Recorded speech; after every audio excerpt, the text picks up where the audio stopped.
Bom dia, esse aqui é mais um vídeo do canal Morto e no vídeo de hoje eu vou estar falando sobre representatividade e não é só representatividade em relação a anime e mangá. Eu vou tentar ser o mais abrangente possível porque esse é um tema de discussão muito abrangente que não começou nessa mídia. A gente tem várias discussões em relação a isso em HQs principalmente, então é algo que já vem sendo recorrente há muito tempo. Mas nesse vídeo, como está no título, eu também vou usar como tema central a Yamato ou o Yamato de One Piece, porque recentemente teve uma treta em relação a isso. Eu vou tentar ser o mais direto possível, porque eu tô meio doente, então não tô conseguindo falar tão bem. Mas há 2 3 semanas atrás, mais ou menos, a gente teve uma polêmica em relação à personagem, porque foi confirmado que o gênero do Yamato era feminino. Em um Vivre Card, que são algumas pequenas informações lançadas sobre os personagens daquele arco de One Piece, então foi lançado sobre o Yamato e confirmou o gênero dele, que seria feminino. E isso gerou uma polêmica porque o Yamato, ou a Yamato no caso, é uma personagem que apareceu cheia de discussões em relação a qual o pronome dela e qual a sexualidade, porque em todos os momentos do mangá, os personagens, ao se referirem a Yamato, usavam um pronome masculino, ou pronome neutro, no caso, o masculino. E isso se deve por causa da identificação que a personagem tem com Oden. Ela é apresentada como filha do Kaido, mas ela é apresentada como uma pessoa que quer se tornar Oden, porque admira ele, então automaticamente ela se trata como Oden, ela se trata como o Oden de forma literal.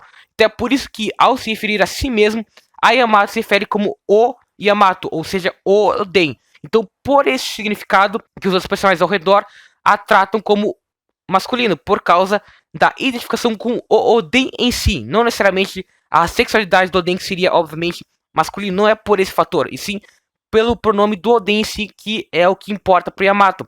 Mas, ainda assim, os fãs de One Piece, alguma parte, uma minoria da fandom, ou até a maioria no caso, acabou discutindo muito sobre isso por um bom tempo. O personagem, desde que apareceu, se resumia a discussões em relação a gênero. Ele nunca se resumiu a outra coisa. As pessoas só resumiam ele a discussão sobre gênero, sexualidade e sobre o quão representativo ele era para One Piece. Com essa revelação dele ser do gênero feminino, muitas pessoas acabaram acusando o Oda de transfobia e xingaram One Piece, falando que iam dropar One Piece porque isso era um crime. Enfim, sobre isso, eu acho que entra o ponto de que é compreensível. Eu não vou defender pessoas que dropam uma obra por causa que o personagem não tem o gênero ou a identificação que aquelas pessoas querem.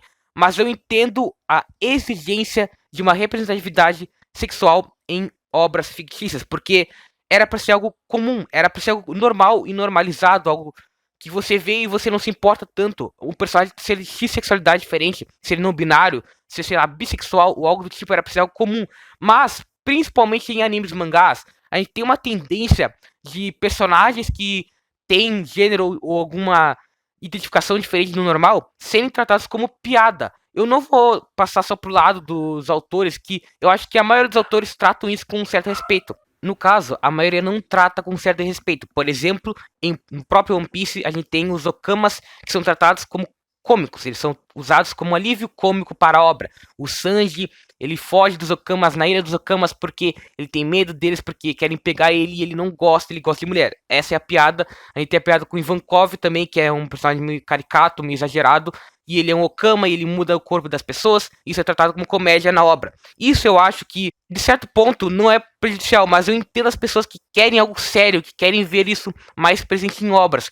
Só que no caso do Yamato, isso não faz sentido, porque o One Piece não trata com foco em relação à sexualidade e gênero. Ele é uma obra de aventura, de drama e de luta. Ponto. Ele é isso. Eu entendo você exigir representatividade em outras obras porque você quer se sentir mais identificado com aquele personagem fictício.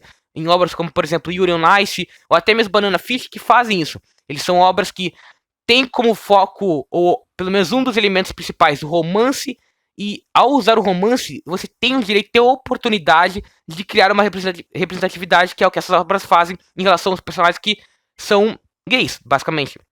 Então não tem problema essas obras fazerem isso. O problema é você exigir em outras obras que não tem isso como foco. E é isso que a maioria das pessoas fazem em relação a One Piece. As pessoas exigem que One Piece tenha uma representatividade sexual muito grande que não é necessária. E não é porque não existe que é um problema. No Japão, infelizmente, provavelmente, a cultura de se normalizar, assim, gays ou qualquer coisa do tipo, em obras fictícias, não é tão comum, então por isso eles não estão acostumados a colocarem isso, mas isso não é necessariamente problemático, porque quando existe, eles fazem com respeito, e é isso que importa, entendeu? Não faz sentido você exigir tanto. Por exemplo, em alguns casos é até pior, porque as obras forçam isso ao extremo. Eu vou dar um exemplo que não oriental, mas ocidental, por parte da Marvel. A Marvel tem vários heróis que são criados envolto desse objetivo de sexualidade e gênero. Eles são criados para serem representativos para esses gêneros diferentes. Isso não é necessariamente problemático. O problemático é você resumir um personagem fictício só a isso. Qual o sentido de você criar um personagem que é gay ou não binário ou qualquer coisa do tipo que só se resume a isso? Ele só existe para ser gay. Ele só existe para ser não binário.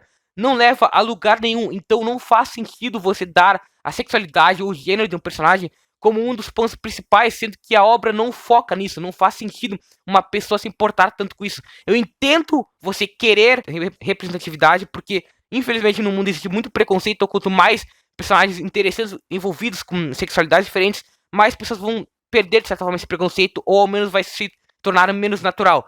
Só que ainda assim, não faz sentido você tratar isso como algo essencial para todas as obras, porque não faz sentido. E, infelizmente, por muitas pessoas exigirem de forma agressiva e até exagerada mais representatividade em relação a anime e mangá, que a gente também tem muito preconceito sendo gerado. Eu vou dar um exemplo aqui que também é muito comum, eu acho que a maioria vai se identificar, que é em relação a headcanons. Eu não tenho problema com headcanons, que é basicamente o quê? É um pensamento próprio que você tem na sua cabeça que você torna como canônica para aquela obra. Por exemplo, eu posso falar que o Luffy gosta muito de Coca-Cola. Isso nunca apareceu na obra, mas eu trato como se verdade. É uma verdade na minha cabeça, entendeu? Então isso é headcanon.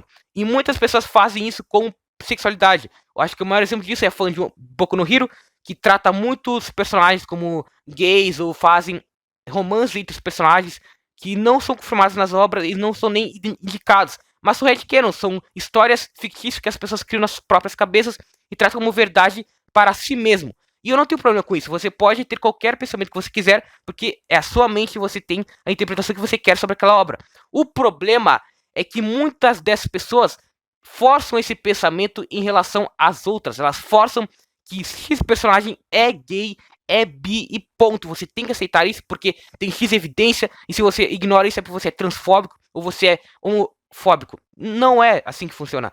Você pode se importar com a sexualidade daquele personagem, contanto que você não respeite e obrigue outras pessoas a se portarem da mesma maneira que você se importe. E é isso que acontece muito em relação a headcanons e em relação à comunidade LGBT, que mais, sei lá como é que é, no geral. É muito assim, eles forçam muito sexualidade e gênero e representatividade em relação às outras pessoas, não só as próprias obras. Além de alguns ofenderem até mesmo os próprios autores por causa disso, de não terem essa representatividade confirmada, supostamente sendo covardes ou coisa do tipo, eles também ofendem pessoas que só pensam diferente, sendo que não é pra ser assim, cara.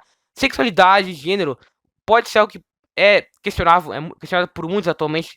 Você ser diferente sexualmente é sim visto como um preconceito por algumas pessoas, isso é muito errado, isso é muito ruim. E sim, tem obras fictícias que por terem essa representatividade conseguem impedir ou diminuir isso em relação a algumas pessoas. Só que ainda assim, não faz sentido você tratar isso como principal, porque em uma obra fictícia isso não tem função narrativa quase nenhuma. É muito complicado você ver isso em uma obra sendo tão importante. Só em obras de romance, porque são obras de romance. Elas focam nisso. O casal é gay, então, obviamente, vai ter traços, características focados em relação a essa sexualidade deles, esse pensamento deles. Mas, em outras obras não faz sentido. Então, por isso que eu acho que essa polêmica em relação a Yamato é muito triste, porque as pessoas acabam resumindo o personagem a algo banal. A sexualidade. Ele não é um personagem que ficou famoso e é gostado pelas pessoas porque ele é carismático. Não, ele era gostado pela maioria das pessoas por ser uma suposta representatividade para os trans. Quando ele foi confirmado como não sendo, as pessoas ficaram putas, sendo que não precisa, não tem como você. Não é legal você resumir um personagem só isso, porque a partir do momento que você resume um personagem só sexualidade, tratam isso como a coisa mais importante do mundo e acaba tornando muitas coisas superficiais. Então, eu acho que isso é um problema. Eu até entendo por que acontece tanto. Na comunidade de One Piece, não. Só na comunidade de One Piece, mas na comunidade de anime e no mangá no geral.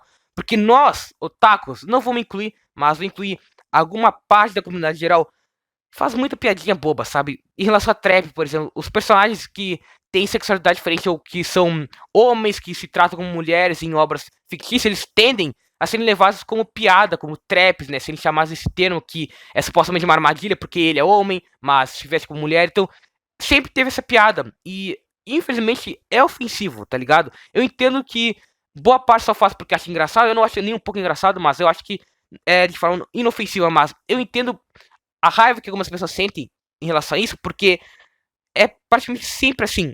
Todo personagem que é homem e que se trata como mulher é levado como piada, nunca é levado como sério. Então isso infelizmente acaba gerando essa tentativa forçada de representatividade em obras que não existem. Então, infelizmente, isso nunca vai acabar, porque a comunidade é meio banal em relação a esses temas. Então, é isso. Essa é a minha opinião geral. Eu não sei se ficou muito bom o vídeo, porque eu não, realmente não consigo falar muito bem, porque eu tô muito doente. Então, é isso. Fui.